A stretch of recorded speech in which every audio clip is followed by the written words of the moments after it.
नमस्कार मित्रांनो, आज आपण या व्हिडिओमध्ये 5th चॅप्टर पाहणार आहोत. Your life is the mirror. हा जो चॅप्टर आहे तो ट्रुथ विदाउट अपॉलॉजी या पुस्तकामधील आहे, जे आचार्य प्रशांत यांनी लिहिलेलं आहे. Your life is the mirror म्हणजे तुमचं आयुष्य हेच आरसा आहे. Observe your on life and you will know the truth.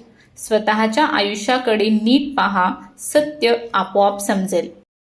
We live in furious haste, utterly absorbed in distractions, rarely pausing to observe the one thing that truly matters, our own life.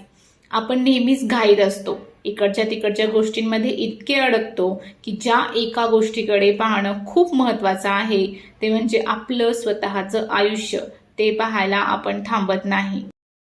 Isn't it essential to relieve the mind of its constant preoccupations, to give it space, silence, and sincerity, so it may finally see itself with clarity? मन सतत ज्या विचारांत अडकलेलं असतं त्यातून त्याला मोकळं करणं गरजेचं नाही का? त्याला थोडी जागा, शांतता आणि प्रामाणिकपणा दिला तर ते स्वतःलाच स्पष्टपणे पाहू शकणार नाही का? Ask yourself, what exactly are you doing and why? Why this relentless noise, this gnawing restlessness, this dull boredom? स्वतःला विचारा, तू नक्की काय करत आहेस आणि का? हा सततचा गोंगाट का? ही आतली अस्वस्थता का? हा कंटाळा का? Why do you remain confused, insecure, constantly hungry for company? Why does even the whisper of solitude unsettle you? Why does the future evoke nothing but a seesaw of hope and fear? Have you ever truly loved? Do you even begin to understand what it means to live? तू अजून गोंधळलेले, असुरक्षित आणि नेहमी कोणाच्या तरी सोबतीची भूक का बाळगते? एकटेपणाची हलकी चाहूल जरी लागली तरी तू अस्वस्थ का होते? भविष्यात तुला फक्त आशा आणि भीतीचा झोका का दिसतो? तू कधी खऱ्या अर्थाने प्रेम केलं आहे का? आणि जगणं म्हणजे नक्की काय हे समजून घेण्याची सुरुवात तरी केली आहे का? These aren't abstract philosophical riddles. These are urgent, concrete questions, bleeding through your everyday life. Unless you are deeply asleep or constantly fleeing from yourself, these questions will arise.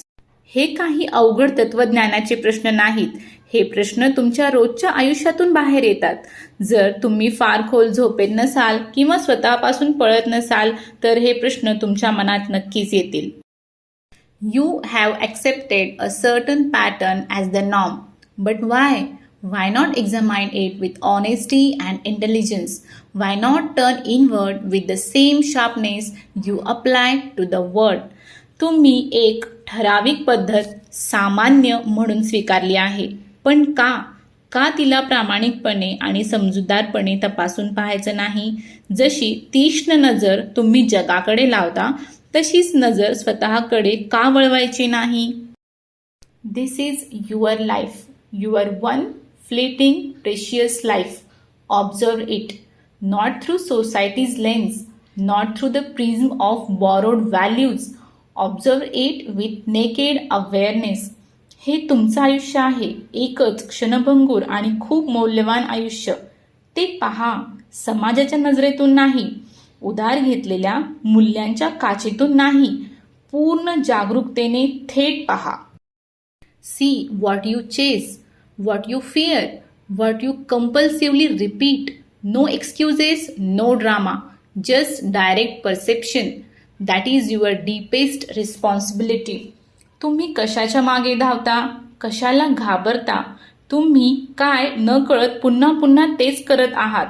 कारण नको, नाटकं नको, फक्त थेट निरीक्षण हीच तुमची सर्वात मोठी जबाबदारी आहे.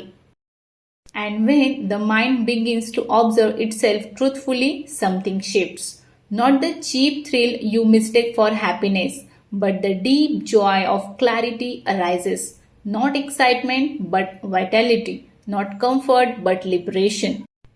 जेव्हा मन प्रामाणिकपणे स्वतःकडे पाहू लागते तेव्हा काहीतरी बदलतं. ज्याला तुम्ही सुख समजता तो वरवरचा उत्साह नाही तर स्पष्टतेतून येणारा खोल आनंद उगवतो. उत्सुकता नाही तर जिवंतपणा, सुखसुविधा नाही तर मुक्ती.